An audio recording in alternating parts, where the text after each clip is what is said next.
Hey everyone, welcome to the Happy Flosser podcast. My name is Billy Lunt. I am your host, and I am here to talk to you about all things dental hygiene to support you on your journey through the dental hygiene program. Welcome, so glad to have you. As a licensed professional, we are bound by an oath to uphold specific standards of professional responsibility, and we have a moral obligation to our community, our employer, fellow employees, our patients, as well as our family and ourselves. Our ADHA Code of Ethics provides us with the ethical framework to make great decisions that protect the health, safety, and well-being of all the patients that we serve. In this episode, we will review the dental hygienist's Code of Ethics to provide the dental hygienist with a guideline on how to navigate an ethical dilemma. We're going to follow that framework and use the decision-making model to collect information, to weigh out our options, to make an informed decision, implement decision, and make a final evaluation of that decision.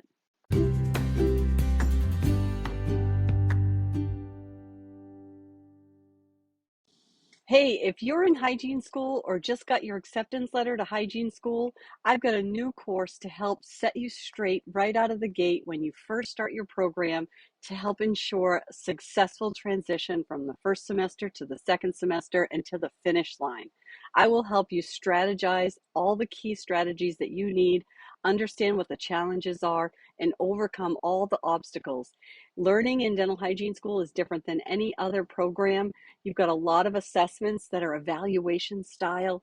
You need to be able to plan and prepare for that and be successful so that you can become an RDH. And I'm here to do that for you. I have a new course, How to Be a Successful Dental Hygiene Student. You can click the link right in the show notes and I'll show you how to get it done.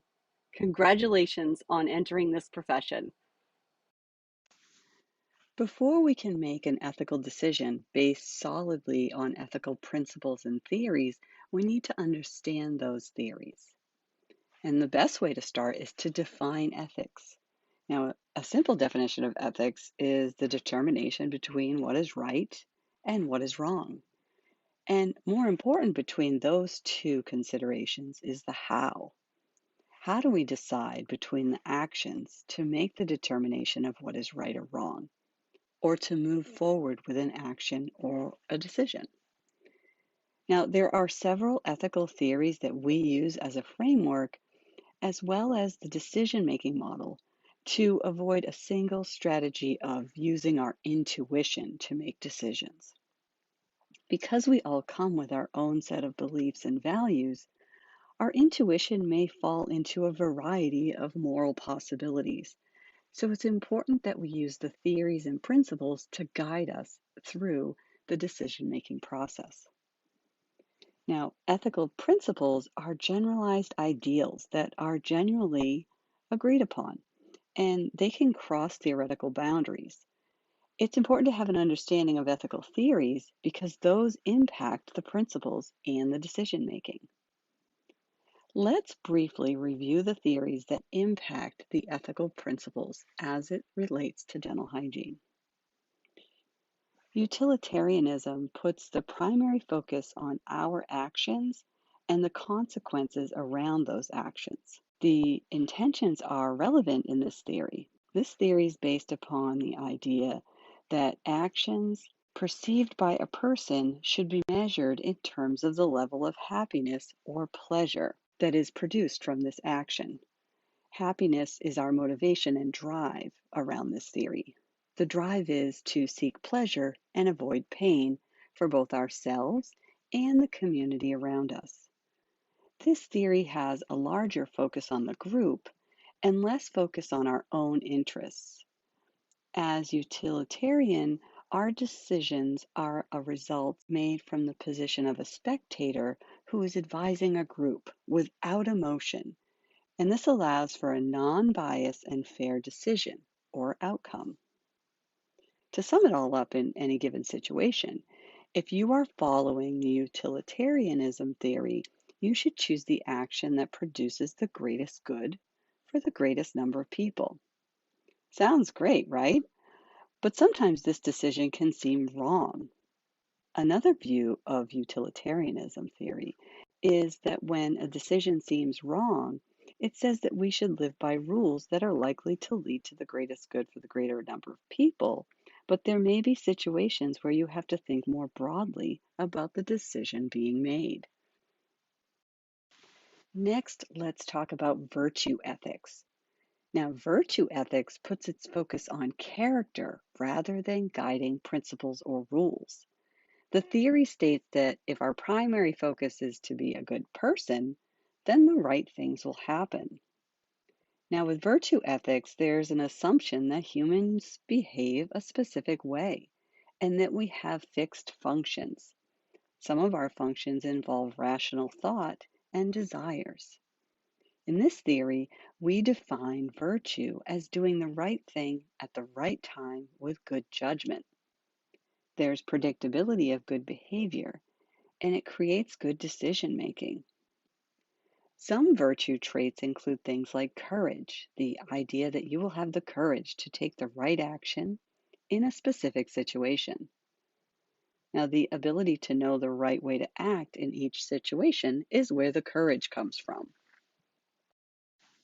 Now, virtue ethics as it relates to honesty is knowing how to deliver the difficult truth or offer criticism in a way that is graceful, constructive, like you're breaking bad news in a really nice way.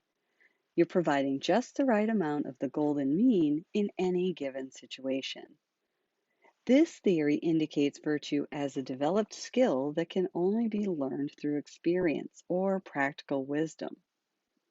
Habits and role playing are the tools that we can use to build virtuous behaviors. This theory does rely on the principle that when we are making decisions from a place of virtue, we will make the right decisions and do the right thing. Justice is the third theory to understand before we discuss our ethical principles. Justice can be challenging to define, but the most common way to define justice is fairness. Now, consider your thoughts on how you would define justice, and this is important. Is it about fairness for you? Is it about equality, opportunity, getting what we deserve, some form of entitlement, or getting what we need? Some people define justice as harmony or freedom. Now, what is important for you as an individual to understand about justice is that your definition of what justice means to you will define how you think society should work. So it's really important for you to spend some time to really understand how you define justice. And it's important when you're working through the decision-making process because justice can be complex by definition and personal perspective. So let's divide justice up a little further to develop a clear understanding of the theory. Justice can be looked at as equality, and this is the idea or belief that everyone should get the same kind of stuff and the same amount of stuff, whether that be opportunity, services, education, things like that, etc. Now, the argument to this theory is, does everyone really need the same stuff? And this gives rise to justice as a need, meaning that people should only get what they need, and those who need more get more. While some feel this is an unfair way to implement justice, this gives rise to merit-based justice, and that provides an equality based on which each person deserves or has earned. So this view provides you with stuff based on what you have done or what you have earned, rewarding people that provide society with hard work and a good work ethic, and punishes those who do not contribute. The last definition of justice I'd like to discuss is justice as fairness.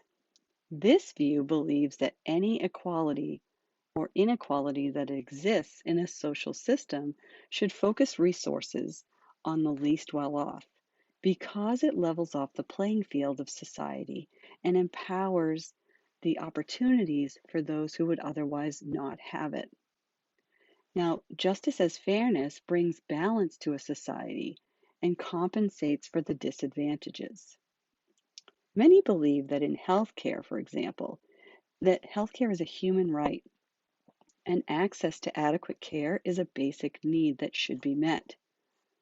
Now, this view creates obligations from providers to meet those needs.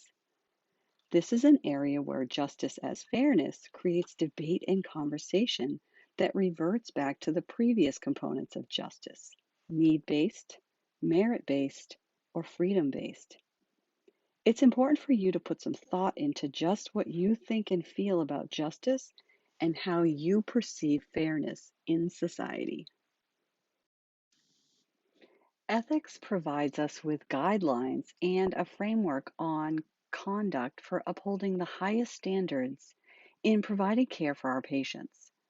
The core values of the Code of Ethics help us in the decision making process when we are faced with an ethical dilemma. Autonomy is known as self governance. We are obligated to our patients to provide them with their treatment needs and then allow them the freedom to consider their options. What are their needs? What are their desires? And what are their abilities to make an informed decision? They need to be part of the process of making those decisions about their treatment.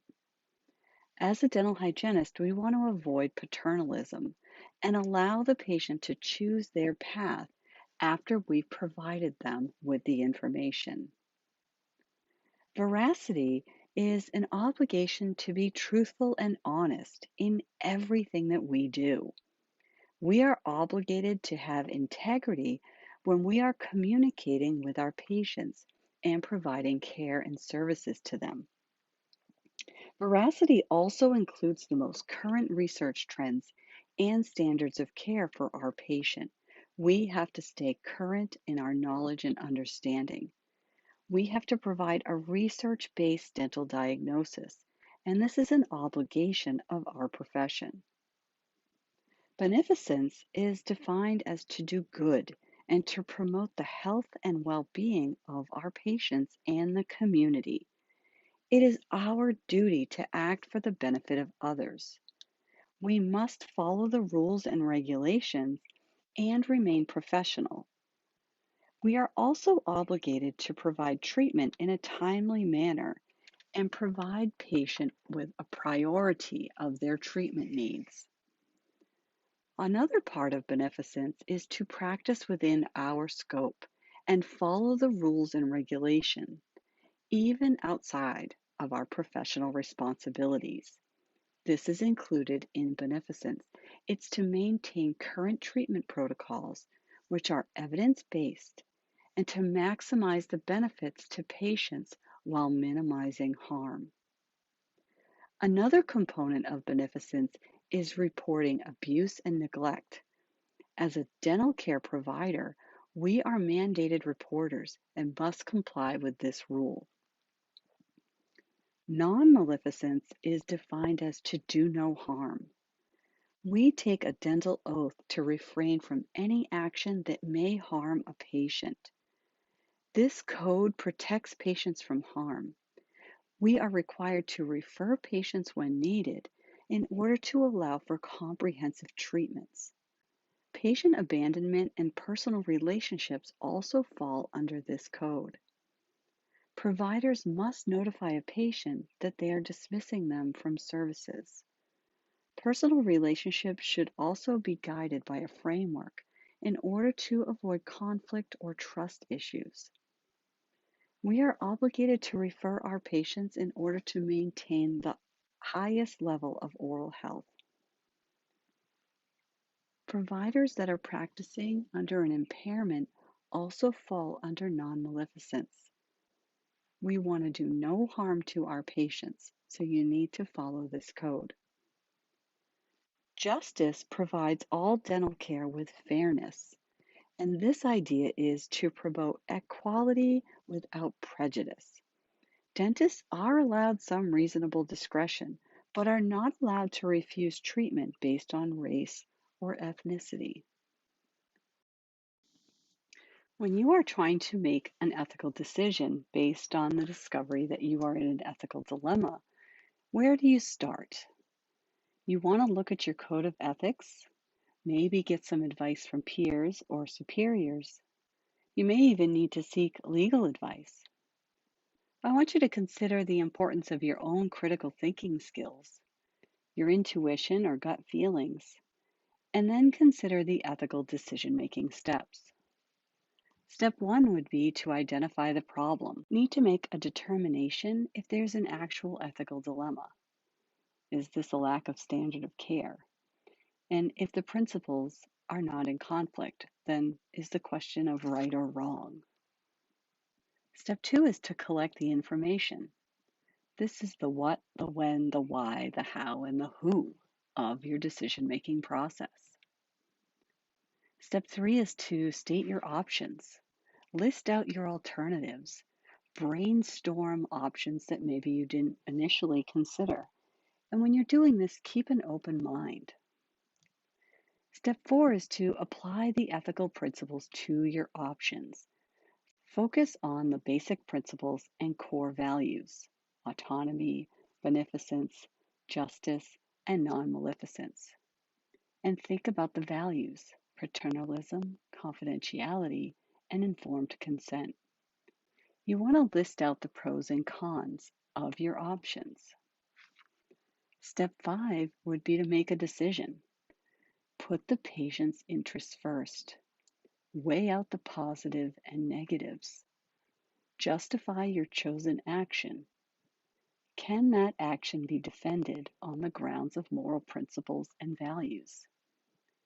And then step six would be to implement your decision. Always reevaluate once you've implemented your decision to make sure that you've made the right choice. Once you have a good understanding of ethical principles and the code of ethics, you can use those to help discuss your assessment findings with your patient, communicate treatment needs, understand how to perform only what is legally allowed within your scope of practice, and use your professional judgment. You want to make sure that you inform your patient of your findings, have clear communication with them, and you will use the components of ethical principles with each patient that you treat. Thanks for listening today. In the next episode, we're going to be covering the muscles of facial expression and mastication. So you won't want to miss that. It might be a review of oral anatomy for you, or it might be new information.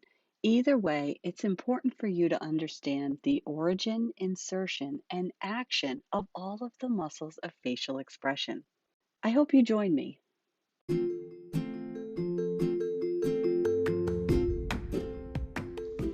I would invite you to ask any questions at all that you need answered. Sometimes questions come up when you're listening to this podcast. If you have a question, most likely someone else has the very same question. I'd be happy to answer it and would probably share it in a future podcast.